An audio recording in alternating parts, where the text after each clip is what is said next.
បូស្បាក៏ចុះទៅបាតរាជវាំងនេះបូរាណនោះ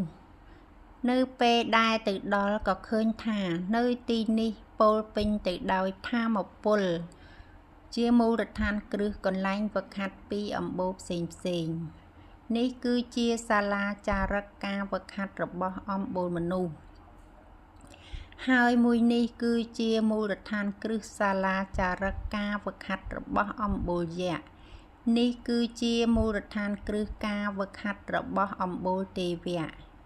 នេះគឺជាមូលដ្ឋានគ្រឹះការវឹកហាត់របស់អំបូរនាគហើយមួយនេះគឺជាសាលាចារឹកការវឹកហាត់របស់អំបូរគ្រុឌមកុលក៏និយាយទៅកាន់បុស្បាថានេះជាញើសឈាមរបស់ព្រះនាងស្អប់ណាស់មិនចូលចិត្តការប្រយុទ្ធមិនចូលចិត្តសង្គ្រាមបើព្រះនាងចង់គ្រប់គ្រងពួកគេតើតែព្រះនាងតាំងដល់ថ្នាក់កំពូលកម្រិត5ត្រូវតែស្វែងយល់អំពីវិជ្ជាទាំងនោះ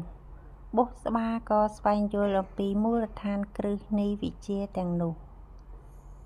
ពេលនោះដែរក្រោយមកក៏ស្រាប់តែហាក់បីដូចជាច្របូកច្របល់ក្នុងខ្លួនហើយក៏មានទឹកអម្រឹតស្រូបចូលក្នុងខ្លួនរបស់នាងម្លេះសំនាងផ្ទុះខ្លួនស្លាប់ទៅហើយពេលនោះព្រោះនាងតាំងដល់ថ្នាក់កំពូលកម្រិត5ហើយបន្ទាប់មកពេលនោះក៏នាងយកគុនក្រក់របស់នាងទៅដាក់ក្នុងវាលរំហដែលគ្មានពេលវេលានាងក៏ធ្វើដំណើរទៅអំបូរគ្រុឌនៅដែនអាកាសច្បាស់ជាមានសត្វបិសាចដុះស្លាបហោះហើរពេញដែនអាកាសការហោះហើរលើកដំបូងរបស់នាងក៏ជួបប្រទះនឹងខ្យល់ព្យុះក៏បក់ផាត់មកចំរូបនាងក៏ធ្វើឲ្យធ្លាក់ចុះមកពេលនោះធ្លាក់ចុះមកក៏កោះនៅកោះមួយដែលដែនអាកាសដែលឈ្មោះថាកោះវិហារតើបុស្បាអាចរៀនវិជ្ជាស្រូបព្រលឹងពីអំបូរគ្រុឌបានដែរឬទេសូមបងប្អូន